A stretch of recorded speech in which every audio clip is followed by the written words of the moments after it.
Hey guys, it's Kat, and today's video is about my first trimester must-haves. So I'll start with saying, when I first found out I was pregnant, I gave up pop. Like, pop, soda, soda pop. I will call it all three of those, or the actual name of the brand. I gave up all caffeine in general, besides Arizona tea, and I didn't drink much of it because, like, at first I was naive enough to think that Arizona tea didn't have caffeine in it.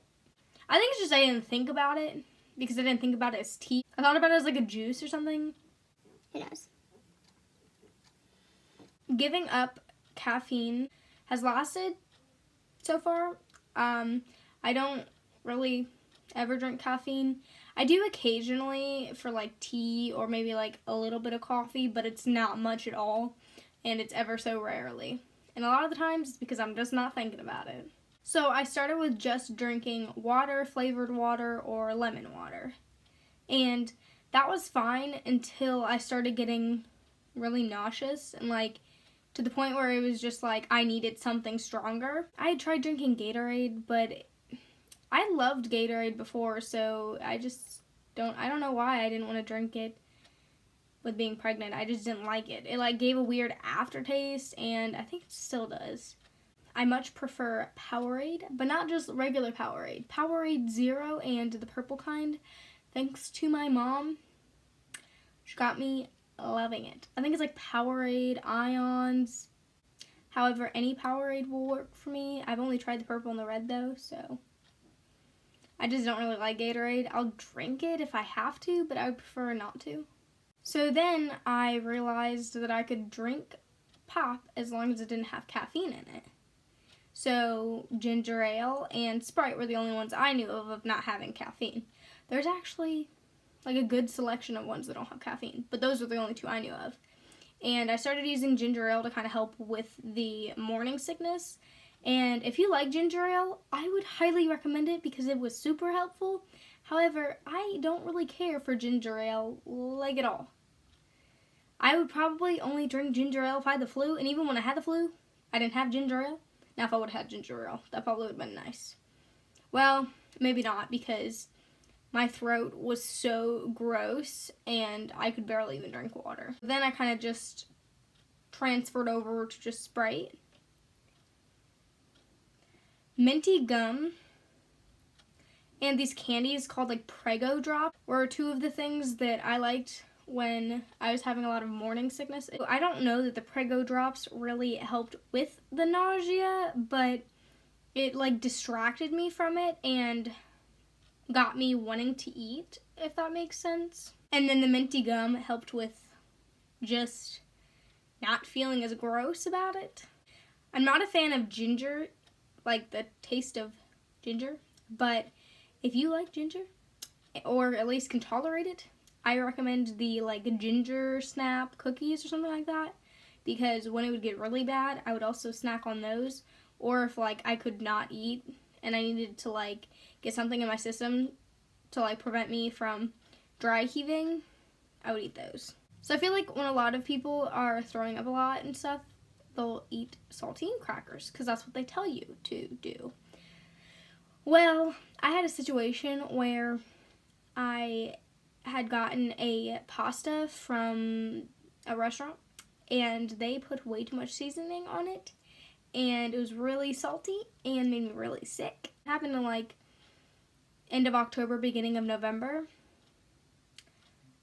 From that point on, I could not hardly eat anything with flavor, and that continued into my pregnancy as far as salty or anything that wasn't sweet.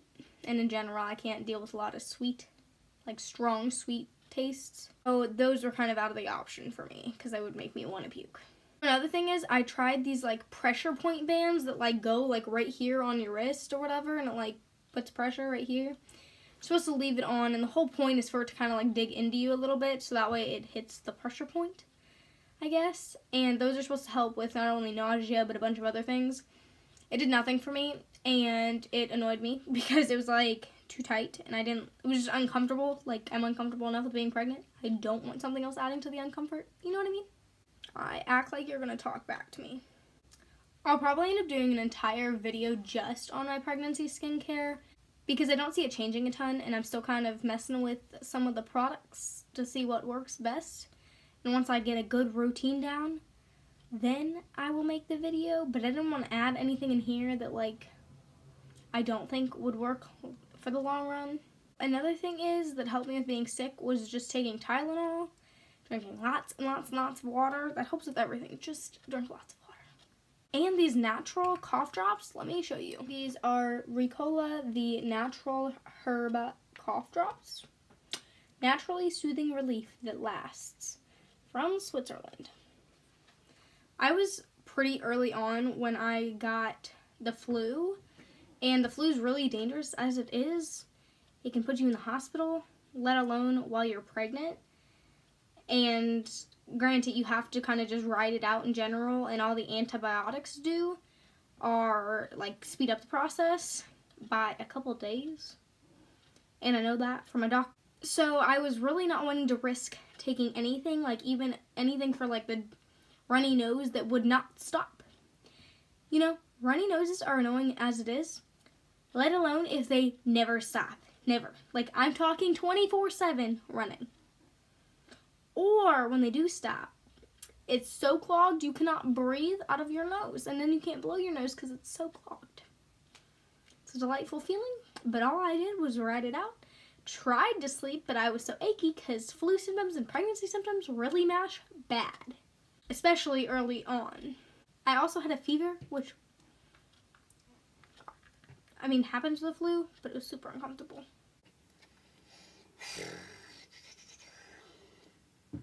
So I've been using a lot of coconut oil for things, whether it's trying to treat dry skin or put it on my hair or face or whatever it is, makeup remover.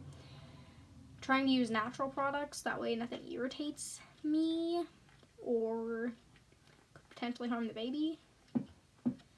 So I would recommend investing in some coconut oil. You can also put it in like food. There's a lot you can do with coconut oil. So with it being winter, my feet have gotten so cold, but like colder than they would before. So nice fuzzy socks, mine are from Old Navy and I love them, are a great investment. Honestly, just being inside, like relevant to what time of year it is, your feet can get really cold and it's not good to have cold feet. So yeah. While we're talking about feet, I'll bring up shoes. So I personally have been wearing mostly moccasins and these boots that are from Nine West. They're ones that work for rain, snow, whatever, because like when the snow is melting, you want like kind of rain boots because you don't want to have just snow boots because the water when it's melting. And they were stretchy and adjustable and fairly slip-on. The boots weren't entirely slip-on, but I would highly recommend having shoes you can just slip on because it's uncomfortable to like move certain ways, and like I would get pains if I would like turn or twist certain ways. I still do. I can't tell you anything to help with those. I think that's just a part of pregnancy that can happen. No matter what the weather is, I would highly recommend some sort of slip-on loose shoes. So flats would work for most of the year besides winter, because for me, my feet would freeze.